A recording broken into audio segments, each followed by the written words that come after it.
So end of the day, this is the interactive bit. So we've got some kickstart questions we're going to be using with our panelists in just a moment, but would encourage you to pose your questions as well. So, usual sort of rules for a panel. Sing out if you've got a question. Kyla will come to you with a microphone. The reason we're doing that is really for those that are joining us online today, so they're able to hear your questions. If you would like that question directed to a particular person, let us know. Otherwise, I'll pick someone to start with, and we may pick another couple of panelists through the course of that question to respond as well. We'd encourage our panelists too that if they've got views and want to contribute to a particular question, just jump in. Kyla and I are also going to be working on taking questions for those that have joined us online. So we'll be posing some questions from the online folk as well. So this is a good time that if there are questions from your question sheet, bring those forward. And I'll be reminding again at the end of the day that if you could leave those with us, they are a valuable resource for the centre. If you want to take photographs, etc., of what you've jotted down through the course of the day for your own purpose, feel free to do so. One of our panellists has not been a speaker today, so I just wanted to introduce Catherine Richardson, who's just raising her hand there now. So Catherine is Director of the New Zealand Food Safety Science and Research Centre and has been involved with a number of other industry working groups and technical committees. Catherine's held a number of senior roles responsible across product quality, food safety, market access, regulatory compliance and research management, particularly in the kiwi fruit and the pip fruit industries here in New Zealand.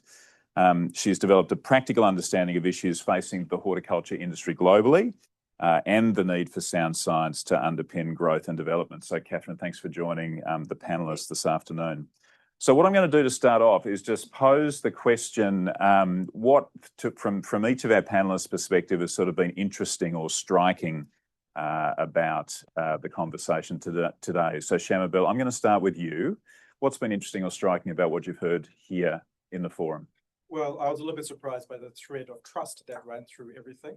I was surprised in the sense that it didn't matter what broad topic we're talking about. That seemed to be the core of the solutions. To me, it feels like there is a lot of knowledge of technical solutions, but how do we find that trade-off to get people along with us to be able to implement it, hold the action play. Thank you. So I thought it was really fascinating. Thank you. Kelly, I might come to you next. What would your response to that one be? What's been interesting or striking for you today? Yeah, I think that the trust one is an interesting one, but I think in some of the sessions I caught towards the end, there was a theme also of coordination and how do we stay coordinated across some of the things that we're doing. And I know I talked about that a little bit in terms of how we go outside of New Zealand, but how do we kind of leverage what we have, coordinate a little bit better so that we can get some more scale across what we do. Thanks, Kelly. Matt, I'll come to you with the same question. Interesting or striking from today's discussion? Yeah, I probably can't add too much more to what these guys have just said. I think it is around those networks and it's around the information and data exchange as well across the networks. How do we get that happening more effectively? And also that theme around anticipating emerging issues and how do we get ready for the next thing that could actually upset what is, kind of a fragile system. Trust is a trust-based system is a fragile system, and it only takes the wrong thing to happen at the wrong time, and we've got a big problem on our hands. So it's one of those forever to build, no time to destroy sort of issues, isn't it? So being ready, yeah. Thanks, Matt. Catherine, I'll come to you next and then we'll finish up with Nigel. And I guess a lot of it's just been said, but thinking very much about the need for science to drive some of the answers in the future. And if people, again, how do people trust that science in today's world? And I think they're only going to trust it if we can really get communicating now so that when the time comes, they understand some of the reasons why science is saying what it's saying. You can't wait until the time and then try to communicate. Thanks, Catherine. Nigel, let's finish up with you. Yeah, I mean, just picking up on the trust about relationship building, but also making partnerships that are enduring beyond individual interpersonal relationships. Really important for keeping the network together, and leadership as well. It's really critical for the system. That's a really critical point. That partnerships beyond just the individuals that become embedded and can last. Thank you. All right, let's open it up to questions from the floor. Has someone got a question they'd like to ask one or more of our panelists? We'll start with Phil. Phil. Thank you. This is a question for Shikabil. You talked about the importance of consistency and credibility in order to New Zealand to capitalise on market opportunities. What are the key steps New Zealand Inc. needs to take to do this? Yeah, really good question. And so I think in terms of the consistency and the credibility part, those are related. The credibility is earned through consistency, and the consistency has to be built on the evidence of science. But that science must also be able to create those trade-offs so that we don't become beholden to the lobby groups, so the commercial interests. So in my presentation, I talked about that trade-off between the costs, the complexity, and the social license. That's a really difficult thing to circle, but it's those three dimensions that I think we need to be able to do to be able to get that science implemented in policy. And that, I think, will then give us the results to then have the ability to kind of use that as a springboard for that market access, information asymmetry, reduced transaction costs. Does that make sense? So you think it needs to be policy? So you're saying it needs to be policy-led rather than industry-led? Oh, I think anything that is entirely industry-led will not have social license. So on those three legs, you cannot have just one party driving it. That buying either has to come from industry-led, but with some kind of verification or support from wider society. It doesn't mean that there is no role for industry bodies, but if the industry bodies are not able to triangulate between the cost, complexity, and social license, then I think the trust will be lost. Okay, thank you. So I'm thinking of trusted brands, Nestle, Frontiera, many multinational companies, Mars, for example. How do they get on? Because they work across countries. They've established their brand over many years, of course, and established their trust over many years. What do they need to do to maintain that? Those international, multinational companies, I think, need to set bars that are higher and consistent across markets. It's not a lowest common denominator, it's the high watermark. You hold yourself accountable to the highest level, which I think Frontiera has tried to do, despite some of the issues that we've had in our history. And I think it's really about being consistent and saying, if you're buying this product in Sri Lanka or in China or the UK, you're getting the same food standard. We hold ourselves to the higher standard, which I think is the respect that we owe to all our customers. Have any other panelists got perspectives on the question that was put to Shamabel? Okay, I'm going to take silence as gold and we'll keep moving. No. Just leave Shamabel with it. It's fine. Question over here. Yeah, hi guys, Roger Cook, New Zealand Food Safety, Food Science and Risk Assessment. Look, this question sort of fits a little bit with Shamabel, but I think also with Matt and with Nigel. Shamabel, you made a comment about the need for international food safety standards. And I'm just going to make a comment that, just in case you're not aware of the Codex Alimentarius International Standards for Food Safety, I'm the representative for New Zealand on the food hygiene, and we've got, well, they're actually gone now, but other representatives on the food additives and food contaminants. And those are supported, those standard setting bodies, which are really, really good standards and guidelines.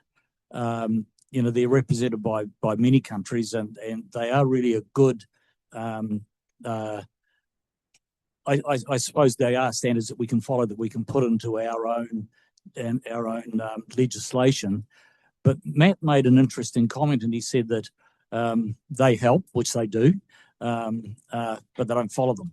And I'm wondering if between the two of you, where you see those standards and guidelines which are aligned aren't appropriately used, and how, if there's a way that you see that the science that we're all part of can actually pull those together so that countries do actually use them, and we do get that alignment.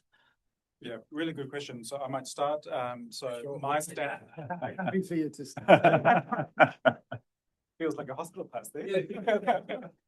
My sense is that as a first step, if the international standard is good, we should adopt it. If it's not good enough, then we should of course have the additional local flavors to give that assurance that's required. But when we deliberately add complexity, we reduce the benefits of those standards and the commonality across markets. So all those benefits I talked about in terms of proximity to market, market access, network effects, those things are reduced as when we add those localizations. So localizations come with cost. And so we have to have a very clear reason why we created that localization. In some instances, like Matt said, if there is a rapidly evolving technology or something, and we want to create a standard that kind of creates I guess a first step, then I can see that those opportunities. But as an economist, from an efficiency perspective, I would prefer that we took that international standard if it was good enough and backed by the science. Matt, have you got some perspectives you wanted to add to this one? Yeah, I mean, I could talk about this for quite some time because it's an ongoing issue, is why duplicate setting standards in a local area when there's maybe a perfectly good one internationally. I guess there's always a question mark around, is it a perfectly good one internationally? Because, you know, at face value, conceptually a great idea, but when you actually start to look at the variation across the world, so for example, in the space of contaminants, you know, levels of contaminants vary immensely over the world, globally, because of underlying geology, because of underlying human practices. And so, you know, if we are thinking of adopting, you know, a conservative international standard, that could have negative consequences to local businesses who may not be able to meet those standards, not through any fault of their own, but just because of that local environmental, those local environmental characteristics. So I think conceptually a great idea, because we don't want to duplicate.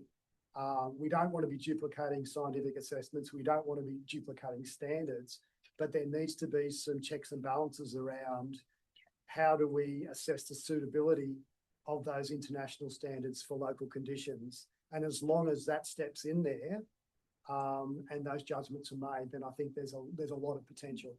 Nigel, have you got any perspectives on this in terms of some of the things that you talked about? You talked about risks and opportunities and emerging technologies and how all that sort of interfaces with this issue as well. I mean, in terms of some of the new technologies, such as the omics technologies, I think one of the things is just the sheer length of time it takes to get these things. So I mean, you've got the technological advances and developments then added on top of that is the time it takes then to get standards and baseline data to inform standards. Like that. So I think if the whole system could be expedited, not effective. Yeah. But don't you think we'll always have that, because regulation will always follow the market? Like it's unlikely that we'll have government leading ahead of technological change. It's more about how do we kind of compress the time a little bit. Yeah. And this is where I think working across jurisdiction can give you a leg up in terms of being able to make use of the best knowledge that's available. New Zealand in particular really struggles because of the size sometimes to kind of get ahead of some of these things.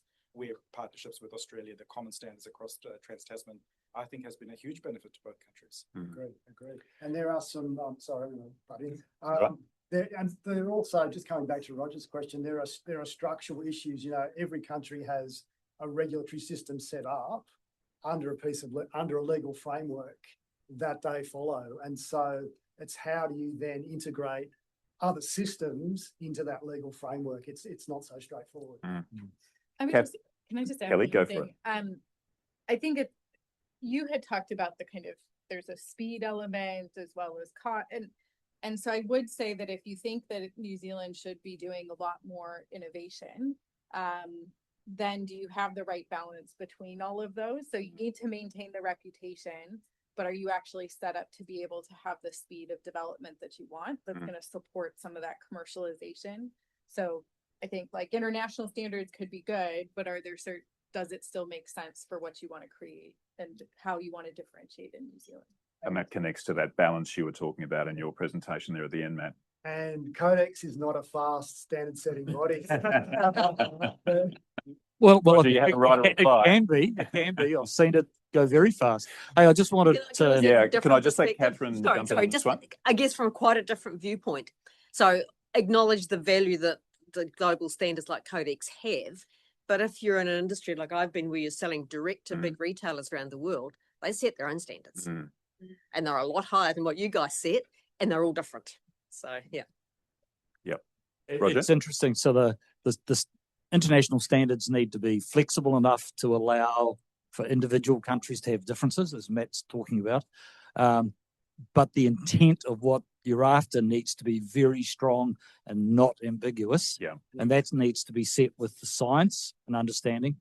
And then the regulations, how they're implemented, need to allow for equivalence. And that again brings in that the science that says, actually, you don't need to tell us to not have STECs and chickens, because we don't have any. We never had any. We never will have any. And so you can then have either bilateral or multilateral agreements. So I think those are the systems that need to be strong. The international standard setting, intent, but flexible, and also a really good technical understanding at the receiver or the user of those. And that's where this group comes in, both in industry, to be able to provide data and want these sorts of things, and the science to give you that flexibility and the strength behind it. Great. Thanks, Roger. The other question down the back here.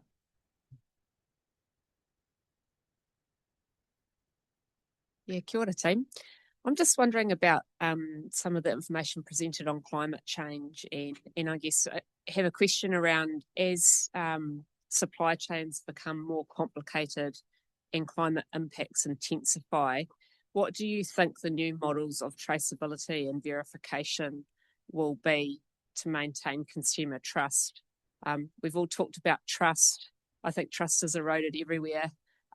Trust in the government, trust in science, trust in the industry. So, yeah, I guess I have a question around, what do you think the systems and processes will be that help us as these challenges intensify? Who wants to have a crack at that one first? Nigel, shall we go to you? I saw a little raise the hand there, so we'll take that. We'll take that, yeah. Thanks, Kath. I'll answer your question directly, Kath, but one of the issues is obviously with things like climate change, and we saw in the earlier presentations, is around misinformation and disinformation, and how that can be amplified by new technologies such as artificial intelligence as well. So I think there's a real issue of how we deal with, well, not just countering mis and disinformation, but providing good information, which comes back to what is a trusted source of information. And that's particularly critical. Actually thinking about, one of the things I talked about was about pandemic planning and preparedness. Between pandemics, we need to, with other issues such as climate change on the horizon as well, we need to be addressing this now. We can't wait for the next event. We need to start providing that trusted source of information, building that to enable us to counter that. Shamaville, have you got perspectives from other areas that might be, relevant in this particular context as well? Other pieces of work that you've been thinking about? Yeah, there are no easy answers to this one. It is about sort of the state capacity to be consistent through the political cycle. I think that's where the credibility will come from.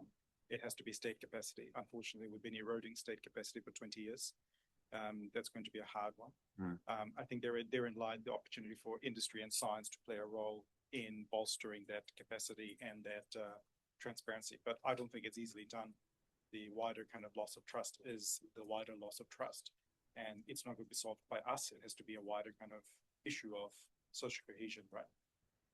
So I don't know how to answer your question well, because it's a really hard one to answer. Thank you. Other questions? Thanks, Kath. Philip down here, Kyla.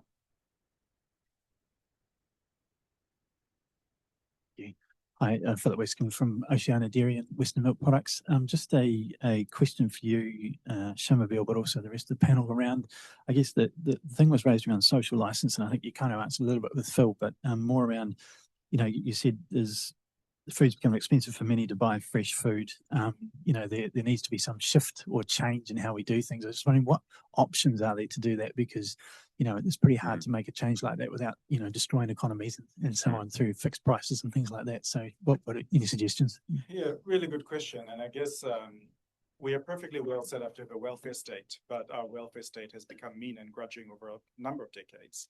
particularly through the reforms of the 1980s. So now being in welfare essentially guarantees you to be living in poverty.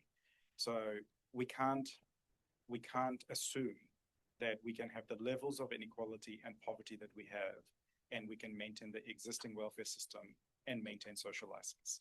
Those things are simply not compatible. There is no easy solution other than to ask ourselves whether we want to essentially have an underclass of society, or we are willing to do something differently, either in terms of access to public services or the taxes that we pay. So this is a much bigger, wider conversation. Like you, I don't believe that there is an easy way for us to have a controlled price mechanism, because those things are hugely distortionary, and certainly not one that I think we could get away with in New Zealand, culturally speaking. So I think we're in that very constrained position. We only have one way through, which is through a welfare system that does it. But in New Zealand, we don't have enough empathy between the haves and the have-nots to have a welfare system that's more of a safety net and more of a real chance of coming out of poverty. Kelly, I was just going to say. Kind of a question. Maybe it's not totally rhetorical, but what would you think about differentiating the GST that's charged on fresh food versus processed food? Well, the reality is that we need to make food cheaper for, say, a quarter or a third of New Zealanders, not 100% of New Zealanders. So those distortions in GST are a question of whether or not they would actually give you the benefit for the cost. We already can't afford the public services that we want. If you had reduced the GST revenue, I think like Australia does, you would have the issue of not being able to afford the other public services that New Zealanders want. It would be cheaper and more direct in terms of both the lower cost and more targeted in terms of benefit to increase welfare.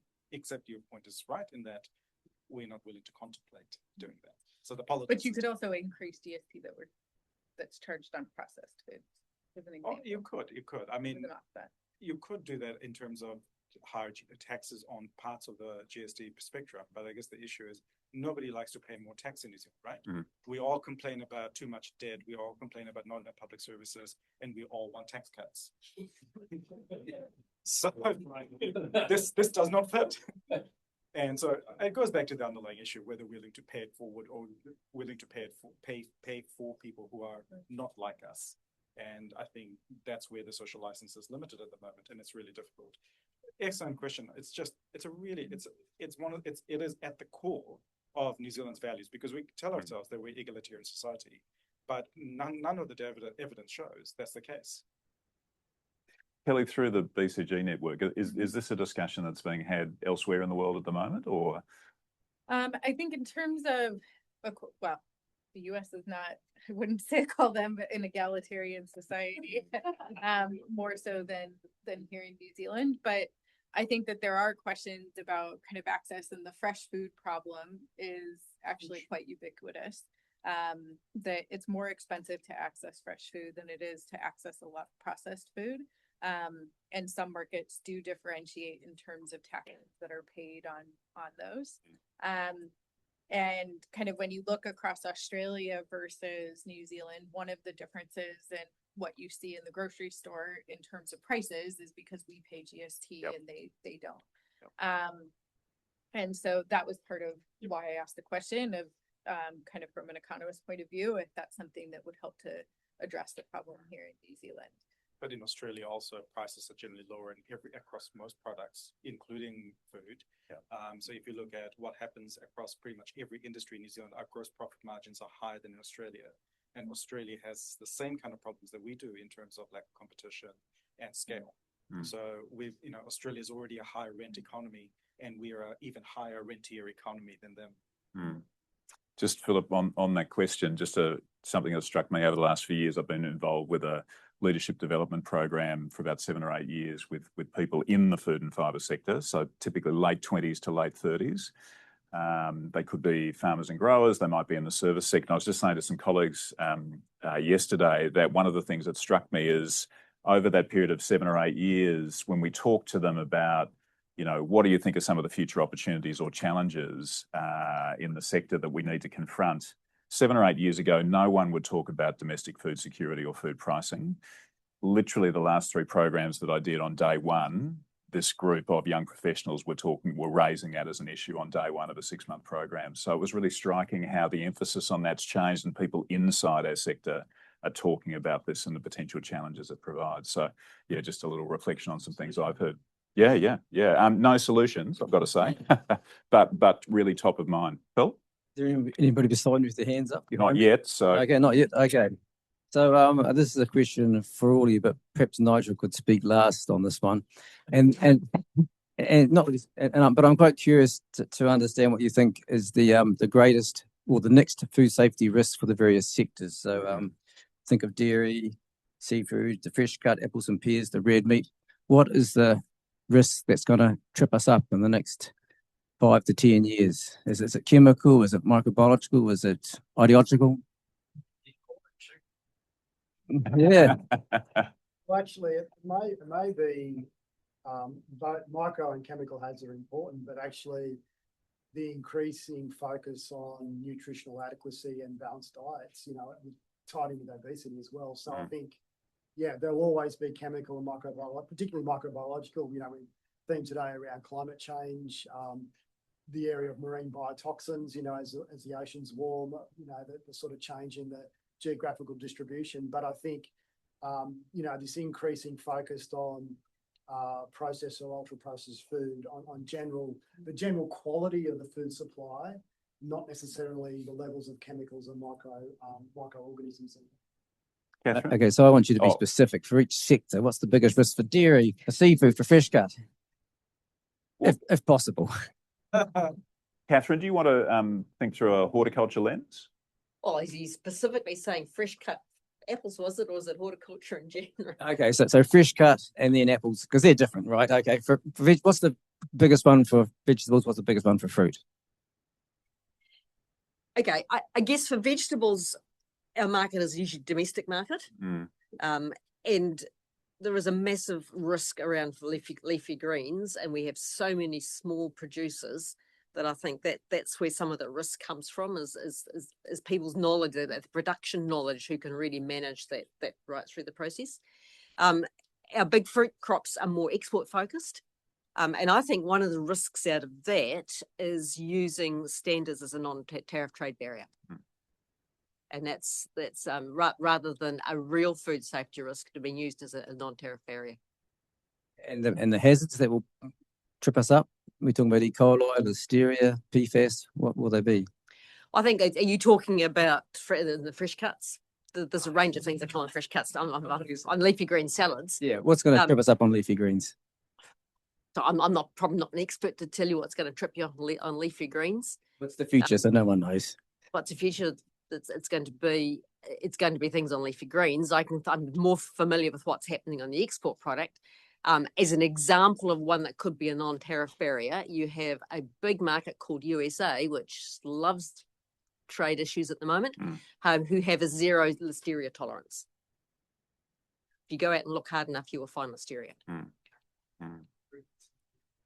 Kelly, have you got any perspectives on this one?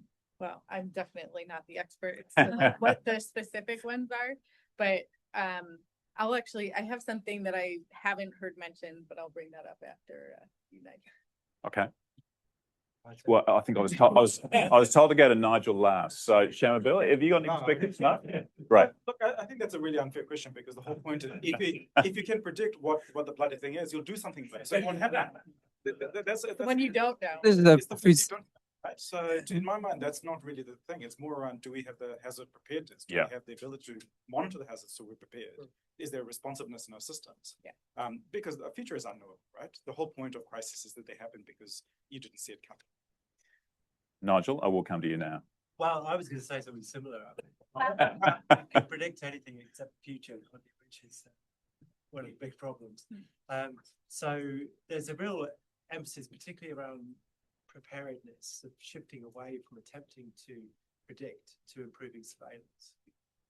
And I think that's a key area for focus. So if you want to detect, well, obviously something like avian influenza coming into the country, I think that it's probably a low risk but high consequence outcome.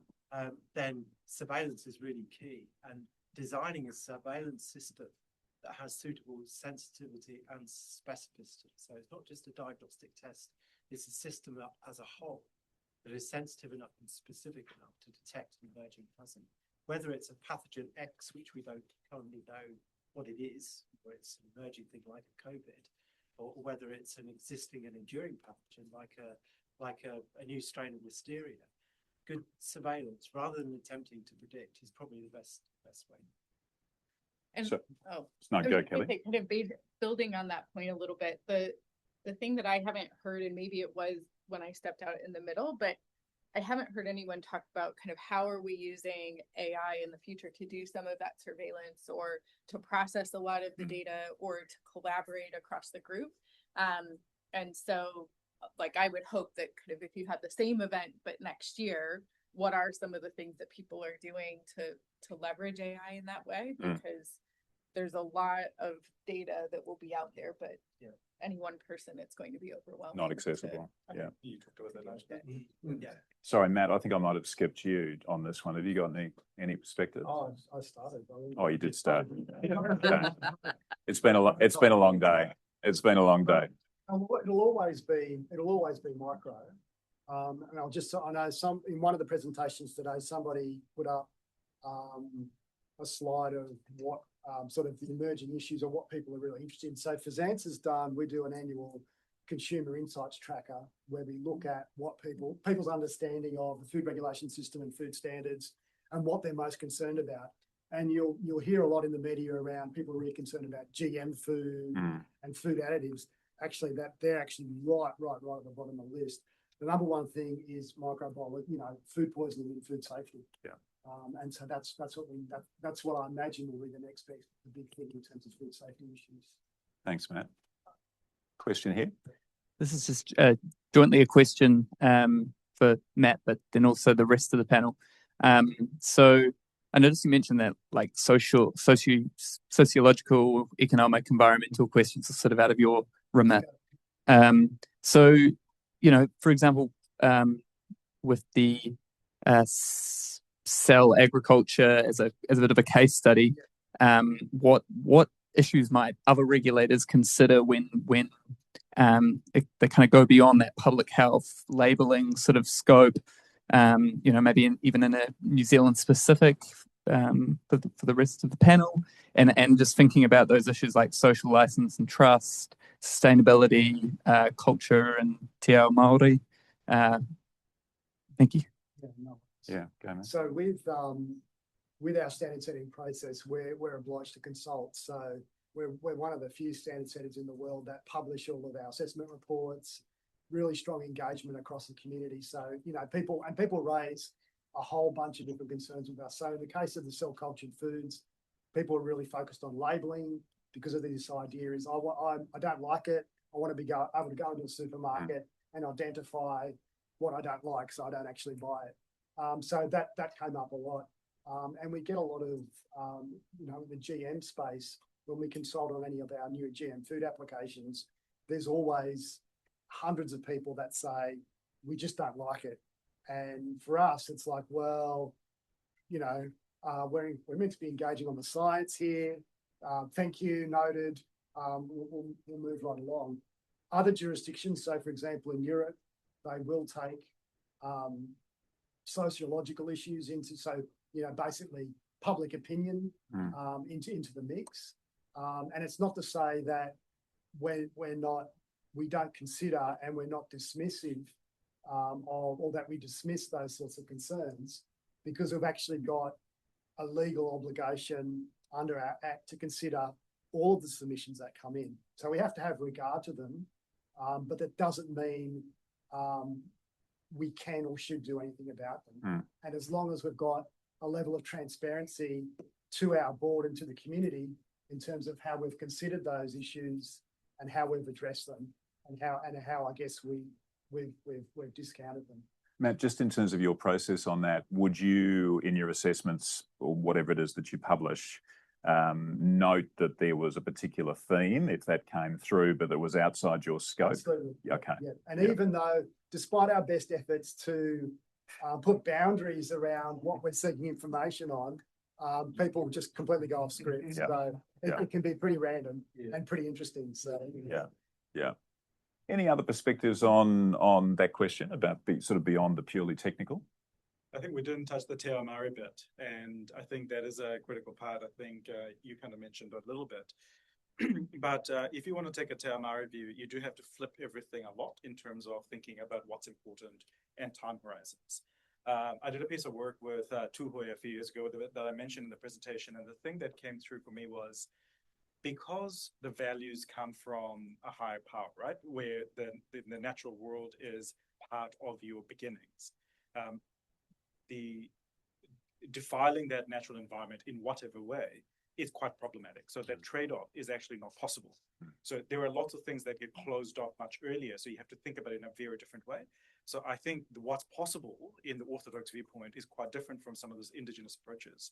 And so we just need to be really mindful that those two worlds sometimes don't come together because there are some areas that don't overlap. So those, you don't intersect.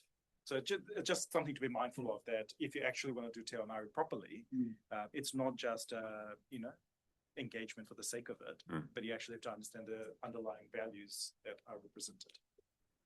Thank you. We'll come back to Roger. Oh, to Matt, sorry. Yeah, so a lot of our confidence in our system is based on the microbiological testing and the results that we get, and the fact that we've communicated that 0 and 50 grams of some species is fine. What happens when the resolution gets 10 times better and all of a sudden you're reporting down in the billionth of a sample? How do you communicate that to the public to say all of a sudden, no, it's still safe, still safe, you're finding 10 times as much, but it's still okay? Is that something that's on everyone's radar? Or? Nigel, should we start with you on this one? You sort of touched on this issue in your discussion earlier today. I think the standards probably need to adjust according to the level of resolution that these tests are being applied at as well. And we have a situation, I think, for listeria and different products, different levels of what's acceptable and unacceptable. So, there is the ability to be flexible. It's not zero contamination or zero risk, is upon a level at which you can be, which is acceptable. But it's adjusting that level as tests improve and as your level of resolution improves, being able to adjust that accordingly. Because the risk doesn't change, it's just the perceived level of that hazard that's changing. So it should be flexible enough. And the other one is the classic one around chemicals of. The classic one of chemicals is presence causing harm. Yeah. Catherine, what would an in-industry view be of this question? I think standards can be flexible and can just, and we being the people in this room understand what that means, but you try and tell a consumer that it's a very different scenario. I think we see this with building safety, for example, or risks around floods and things like that. When people hear 1 in 100, they have no idea what you mean in terms of risk. But I think what Nigel was talking about is what's the tolerable level of risk that we're willing to contemplate in that trade-off scenario that we talked about, because it's all about trade-offs, right? And I think the problem is people are unwilling to contemplate trade-offs in certain things. They'll go, oh, I don't want any of this chemical, or I don't want any of this listeria in my food. It's kind of like, well, but to get to zero imposes a prohibitive cost, and that's not possible. So I think, again, this is where the science is so important to articulate why this level of contamination or this level of presence is sufficient for us to be able to protect public health. And it is public health that we're talking about, right? Nigel? Yeah, and it's a communication issue again, related to the quality of information that's delivered and the believability of the person that's delivering it as well. But there is another issue with the use of non-culture based methods as well. Is this piece of DNA from a viable organism? I think that is something that's yet to be resolved effectively. There are methods for PCR-based methods for detecting DNA that's in viable cells, but it's still an area that needs further advancement, particularly if we're going to use some of the newer technologies. Matt, what would a regulator and standard setting perspective be on this one? It's always a really difficult risk communication exercise because presence doesn't necessarily mean problem, and that's why we go through a risk analysis process. And so it's how we describe the risk characterization. You're right, as analytical methods become more sensitive, we're going to be picking up more and more stuff. And that's what we've got to bring it back to, well, what are the safe levels of exposure? For literally everything on the planet, there is a safe level of exposure. It's our job to try and figure out where that is. So if we can find that and set that as a bar in our standards, then the risk communication is you're protected no matter how sensitive you are. It's just about establishing that safe threshold. We can go from there, and that will then pick up any changes in risk in analytical capability. So when we're doing our so for example, for contaminants, doing our dietary intake assessments, so we'll do some. So for example, I think PFAS was mentioned earlier. So we did a really extensive testing for PFAS in the Australian food supply. Majority of foods didn't contain any PFAS. So when we come to do our risk characterisation, we can make some assumptions. We can either say, actually the absolute levels in that food is actually 0, probably unrealistic, or we might actually set it at the limit of detection or limit of connotation, and actually then do an overly conservative risk assessment. And if that overly conservative risk assessment comes up, below the bar, then we've got nothing to worry about. But we've still got to do the communication around that as well. That makes sense. Thanks, Matt. We've got time for one more question if there is one. Otherwise, I'll close. One more. So I come to Kayleen. Kayleen. Sorry, mine's not a food safety question. It's more, Kelly, based at you. You're talking about, and building an agri-tech and having that foundation here in New Zealand. And something that's really frustrating me at the moment is that I'm seeing a lot of really clever inventions out of New Zealand being funded for and paid for in Australia, because that's where the money is in our industry. They've got 40 times more money than I have to invest per annum. And how do we build that here in New Zealand? How do we capture it back? Because we're losing it. We've got it. We've got really clever people, but where do we get the money? And I don't know that any of the changes that we're going to see that the government's been trying to pull through at the moment are going to make much of a difference, because the base level of funding that we've got just doesn't increase. So that's kind of we need more money, and I don't know where we get it from. Have you got any comment on that? It's a bit cruel. Yeah, it's a bit cruel. But how do you build that when you haven't got that base there? So I think a couple of things. I think that in some places there is the money here in New Zealand. It's just difficult for the money to find the right places for it to go, and they have trouble finding those opportunities. And so how do you actually help to match them up is probably the first part of that. The other is because you can also attract overseas capital into New Zealand. That's not the worst thing that could happen. But there's maybe a perception that by going overseas, I have easier access to that capital. And then I think, are they going overseas because they have better access to other resources that are going to help them to be successful? And so sometimes it can be difficult for companies that are in New Zealand to scale and then to reach some of those overseas markets. Because I would say the ideal is that you retain the research here in New Zealand, you retain a lot of those jobs here in New Zealand, but you could have sales teams all over the world. And there's nothing against doing that, but can we retain a lot of the IP and the skilled labor here in New Zealand would be the goal. So I think that's why I talk about having that full ecosystem, and specifically the orchestrator of helping to connect the different pieces. Because if you have a strong ecosystem within New Zealand, then people wouldn't have a reason to go somewhere else. But they're going somewhere else to access the capital, the talent, as well as the markets themselves. And so how do we help to address some of those base issues here in New Zealand? And that was the reason for saying this is something that we're going to focus on. The other, and I guess I would advocate that the first step of that is that the government it doesn't have to be the government, but we as New Zealand haven't said, this is the thing that we're going to hang our hat on, and we're going to work on putting something around it to make it successful. We're very much in we're just going to wait and see what happens, but we're not going to kind of put anything together in any one area, and we're just going to hope that things sprout up organically. And I just don't think that that's a viable way of operating.